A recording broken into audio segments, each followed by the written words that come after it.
গণভোটের হ্যাঁ বা না নিয়ে আমার কিছু কথা আছে, আমার কয়েকটা প্রশ্ন আছে। সেটা হচ্ছে, সংবিধানে সরাসরি কোথাও যদিও লেখা নাই যে অন্তর্বর্তীকালীন সরকার গণভোটে হ্যাঁ বা না চাইতে পারেন, কিন্তু কনভেনশনাল কনস্টিটিউশনে বলা হয়েছে যে সরকার নির্বাচন অথবা গণভোটের আয়োজন করে সেই সরকারকে প্রক্রিয়াগতভাবে নিরপেক্ষ ভূমিকা পালন করতে হবে।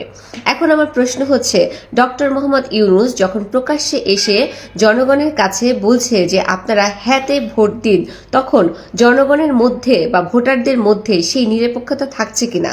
আমরা যে ভোটারের মধ্যে যে ফ্রি অ্যান্ড ফেয়ার চয়েসের কথা বলি, সেই ফ্রি অ্যান্ড ফেয়ার চয়েসটা জনগণের মধ্যে আদৌ থাকছে কিনা?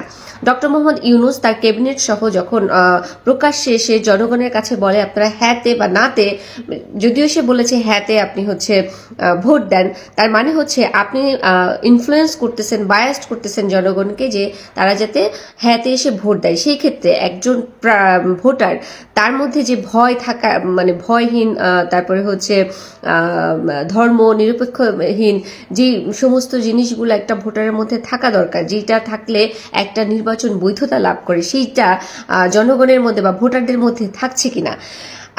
ডক্টর মোহাম্মদ ইউনূস এটা ইচ্ছাকৃতভাবে বুঝে শুনেই এইভাবে পদক্ষেপ নিচ্ছে কিনা? তিনি খুবই চতুর মানুষ, তিনি চান না এই জাতীয় নির্বাচনটা হোক, তিনি চান ক্ষমতায় আরো বেশি দিন থাকুক।